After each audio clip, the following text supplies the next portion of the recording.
Geeky Studio, we're ready to play. In a world full of wonders, fun can be found. ഒരു സുന്ദരമായ രാജ്യത്ത് snow white എന്ന പേരുള്ള ഒരു പെൺകുട്ടി ജീവിച്ചിരുന്നു. അവളുടെ മനസ്സിലും ഹൃദയത്തിലും നന്മ മാത്രമേ ഉണ്ടായിരുന്നുള്ളൂ. തന്നെ വളരെയധികം സ്നേഹിച്ചിരുന്ന അമ്മയോടൊപ്പമാണ് അവൾ താമസിച്ചിരുന്നത്. ചിരിയും സ്നേഹവും നിറഞ്ഞ ഒരു സന്തോഷകരമായ ജീവിതം അമ്മയും മകളും ഒരുമിച്ച് നയിച്ചു. പക്ഷേ ആ രാജ്യം ഭരിച്ചിരുന്നത് സൗന്ദര്യത്തിന്റെയും ക്രൂരതയുടെയും മുഖമായി മാറിയ ഒരു ദുഷ്ടറാണിയായിരുന്നു. അവളുടെ ജീവിതത്തിന്റെ ഒരേ ഒരു ലക്ഷ്യം രാജ്യത്തെ ഏറ്റവും സുന്ദരിയായ കന്യകയായി തുടരുക എന്നതായിരുന്നു. എല്ലാ ദിവസവും അവൾ തന്റെ മാന്ത്രിക കണ്ണാടിയിലേക്ക് തിരിഞ്ഞു ചോദിക്കും, ഈ നാട്ടിലെ ഏറ്റവും സുന്ദരി ആരാ എന്ന്. കണ്ണാടി എല്ലാ ദിവസവും മറുപടി പറയും, നിങ്ങളാണ് ഈ രാജ്യത്തെ ഏറ്റവും സുന്ദരിയായ കന്യക. കണ്ണാടിയിൽ അവളെ തന്നെ കാണുമ്പോൾ അവൾ അഭിമാനത്തോടെ പുഞ്ചിരിച്ചു. തന്നെക്കാൾ സുന്ദരിയായി മറ്റാരുമില്ല എന്ന് വിശ്വസിച്ചു. പക്ഷേ കോട്ടയിൽ നിന്ന് വളരെ അകലെ റാണി അറിയാതെ സ്നോ വൈറ്റ് ദിവസം തോറും സുന്ദരിയായി വളരുകയായിരുന്നു. മാറാൻ പോകുന്ന ഇരുണ്ട വിധിയെക്കുറിച്ച് അറിയാതെ അവൾ സന്തോഷത്തോടെ ജീവിതം ജീവിച്ചു. ഒരു ദിവസം മാന്ത്രിക കണ്ണാടി റാണിക്ക് പകരം സ്നോ വൈറ്റിനെ കാണിച്ചപ്പോൾ റാണിയുടെ ഹൃദയം അസൂയയും കോപവും കൊണ്ട് ജ്വലിച്ചു. സ്നോ വൈറ്റിനെ കണ്ടെത്തിയിട്ട് കൊല്ലാൻ അവൾ ഒരു വേട്ടക്കാരനെ നിയമിച്ചു. വേട്ടക്കാരൻ സ്നോ വൈറ്റിനെ കണ്ടെത്തി. അയാൾ അടിക്കാൻ ബ്ലേഡ് ഉയർത്തി. പക്ഷേ സ്നോ വൈറ്റ് അവനെ കണ്ട് ഓടി. കാട്ടിലൂടെ അയാൾ അവളെ പിന്തുടർന്നു. ഹൃദയമിടിപ്പും കണ്ണീരും നിറഞ്ഞ കണ്ണുകളോടെ സ്നോ വൈറ്റ് ഓടി. വേട്ടക്കാരൻ സ്നോ വൈറ്റിനെ പിടികൂടിയപ്പോൾ തന്നെ കൊല്ലരുതെന്ന് അവൾ അവനോട് അപേക്ഷിച്ചു. അയാൾക്ക് വിഷമം തോന്നി. അവളെ വേദനിപ്പിക്കാൻ അയാൾ ആഗ്രഹിച്ചിരുന്നില്ല. പിന്നെ അവൻ അവളോട് പറഞ്ഞു, ഇവിടെ നിന്ന് പോകൂ. റാണി നിന്നെ കൊല്ലാൻ ഉത്തരവിട്ടിരിക്കുന്നു. അതിനാൽ ഒരിക്കലും ഈ രാജ്യത്തേക്ക് തിരിച്ചുവരരുത്. അങ്ങനെ സ്നോ വൈറ്റ് തന്റെ വീടിനെയും പ്രിയപ്പെട്ട അമ്മയെയും എന്നേക്കുമായി ഉപേക്ഷിച്ച് കാട്ടിലേക്ക് നടന്നു. ആ രാത്രി എല്ലാ പ്രതീക്ഷകളും നഷ്ടപ്പെട്ടതായി അവൾക്ക് തോന്നി. നക്ഷത്രങ്ങൾക്കിടയിൽ എന്തു ചെയ്യണമെന്ന് അറിയാതെ അവൾ പകച്ചുനിന്നു. എല്ലാം നഷ്ടപ്പെട്ടതായി തോന്നിയപ്പോൾ അവൾക്കായി കാത്തിരിക്കുന്നതുപോലെ മങ്ങിയ വെളിച്ചമുള്ള ഒരു കുടിൽ അവൾ കണ്ടു. അവൾ വീട്ടിൽ കയറിയപ്പോൾ പ്ലേറ്റുകളും കസേരകളും കിടക്കയും എല്ലാം ചെറുതായിരിക്കുന്നത് കണ്ട് അവൾ അത്ഭുതപ്പെട്ടു. ആ ദിവസം നേരിട്ട കഠിന പരീക്ഷണങ്ങളിൽ നിന്ന് ക്ഷീണിച്ചു അവൾ കിടക്കകളിൽ ഉറങ്ങിപ്പോയി. രാത്രി വീടിന്റെ ഉടമസ്ഥർ 7 ഡ്വാർഫ്സ് വീട്ടിൽ തിരിച്ചുവന്നു. കിടക്കകളിൽ സ്നോ വൈറ്റ് ഉറങ്ങുന്നത് കണ്ട് അവർ ആശ്ചര്യപ്പെട്ടു. സ്നോ വൈറ്റ് ഉണർന്നപ്പോൾ അവൾ അവരോട് തന്റെ കഥ പറഞ്ഞു.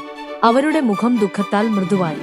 എന്നിട്ട് ഡ്വാർഫ്സ് അവളോട് പറഞ്ഞു, ഇനി ഇവിടെ താമസിച്ചാൽ മതി എന്ന്. ദിവസങ്ങൾ കഴിയുന്തോറും അവൾ അവരുടെ കുടുംബത്തിലെ അംഗമായി. സ്നോ വൈറ്റ് വീണ്ടും പുഞ്ചിരിക്കാൻ തുടങ്ങി. അവൾ തന്റെ മുൻകാല ജീവിതത്തെക്കുറിച്ച് മറക്കാൻ തുടങ്ങി. അവൾ മൃഗങ്ങളോടൊപ്പം പാടുകയും നൃത്തം ചെയ്യുകയും ചെയ്തപ്പോൾ അവളുടെ ദുഃഖങ്ങൾ പതുക്കെ മാഞ്ഞുപോയി. അവൾ ഈ പുതിയ ജീവിതം ആസ്വദിക്കാൻ തുടങ്ങി. കൊട്ടാരത്തിൽ മാന്ത്രിക കണ്ണാടി റാണിയെ അറിയിച്ചു, സ്നോ വൈറ്റ് ഇപ്പോഴും ജീവിച്ചിരിപ്പുണ്ട്. അവൾ ഇപ്പോഴും എല്ലാവരിലും ഏറ്റവും സുന്ദരിയാണെന്ന്. ഇത് കേട്ടപ്പോൾ റാണിയുടെ മുഖം കോപത്താൽ ജ്വലിച്ചു. വേട്ടക്കാരൻ സ്നോ വൈറ്റിനെ കൊന്നിട്ടില്ലെന്ന് അവൾക്ക് മനസ്സിലായി. സ്നോ വൈറ്റിനെ വിഷം കലർന്ന ഒരു ആപ്പിൾ കൊണ്ട് കൊല്ലാൻ അവൾ തീരുമാനിച്ചു. ഉറച്ച കൈകളോടെ അവൾ ആപ്പിളിനെ മാരകമായ വിഷത്തിൽ മുക്കി. വരാനിരിക്കുന്ന അപകടത്തെക്കുറിച്ച് അറിയാതെ ഡ്വാർഫ് സ്നോ വൈറ്റിനെ കോട്ടേജിൽ തനിച്ചാക്കി ജോലിക്ക് പോയി. ഡ്വാർഫ്സ് പോയ ഉടനെ റാണി ഒരു സൗമ്യയായ വൃദ്ധയുടെ വേഷം ധരിച്ച് വിഷം കലർന്ന ആപ്പിളിന്റെ ഒരു കൊട്ടയുമായി കുടിലിൽ പ്രത്യക്ഷപ്പെട്ടു. വൃദ്ധ ആപ്പിൾ നൽകിയപ്പോൾ നിഷ്കളങ്കയും ഒരു സംശയവുമില്ലാതെ സ്നോ വൈറ്റ് അത് സ്വീകരിച്ചു. വിഷം കലർന്ന ആപ്പിൾ കടിച്ച ഉടനെ സ്നോ വൈറ്റ് ബോധം കെട്ടുവീണു. വൃദ്ധ പുഞ്ചിരിച്ചു. പിന്നീട് അവൾ റാണിയായി മാറി. ഒടുവിൽ ഞാൻ എല്ലാവരിലും ഏറ്റവും സുന്ദരിയാണ്, ചിരിച്ചുകൊണ്ട് അവൾ പറഞ്ഞു. ഡ്വാർഫ് സ്നോ വൈറ്റ് വീഴുന്നത് കണ്ട് അവർ റാണിയെ പിന്തുടർന്നു. തന്റെ ദൗത്യം പൂർത്തിയായതോടെ റാണി പുഞ്ചിരിച്ചുകൊണ്ട് ഓടി. പക്ഷേ അവളെ രക്ഷപ്പെടാൻ അനുവദിക്കരുതെന്ന ദൃഢനിശ്ചയത്തോടെ ഡ്വാർഫ്സ് തൊട്ടുപിന്നിലായിരുന്നു. ഡ്വാർഫ്സ് നിന്ന് ഓടിയെത്തിയ റാണി ഒരു പഴയ മരപ്പാലത്തിലേക്ക് ഓടിക്കേറി. പക്ഷേ പാലം തകർന്നു.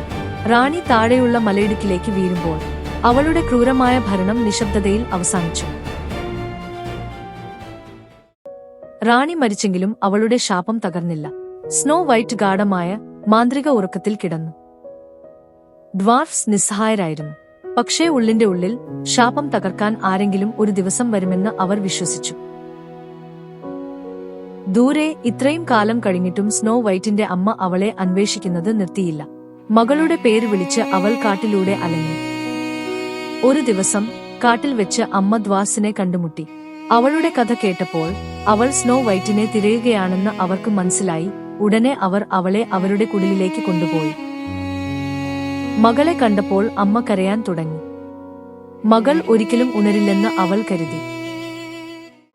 പക്ഷേ സ്നോ വൈറ്റിന്റെ അമ്മ അവളെ ചുംബിച്ചപ്പോൾ സ്നോ വൈറ്റിന്റെ മുഖം തിളങ്ങി. അവൾ കണ്ണുകൾ തുറന്നു. അമ്മയുടെ നിരുപാധിക സ്നേഹം ശാപത്തിനെ തകർത്തു.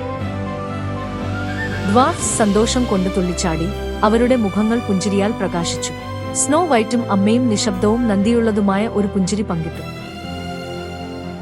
സ്നോ വൈറ്റും അമ്മയും അരികിൽ നിന്നപ്പോൾ അവരുടെ കണ്ണുകളിൽ സന്തോഷം നിറഞ്ഞു. ശക്തി കൊണ്ടോ മന്ത്രവാദം കൊണ്ടോ അല്ല, മറിച്ച് അവരുടെ ഹൃദയങ്ങളിൽ വസിച്ചിരുന്ന ശുദ്ധമായ സ്നേഹം കൊണ്ടാണ് അവർ തിന്മയെ തകർത്തത്. If you like the video, please don't forget to share, like and subscribe. Visit our channel for more heartwarming tales. Bye bye.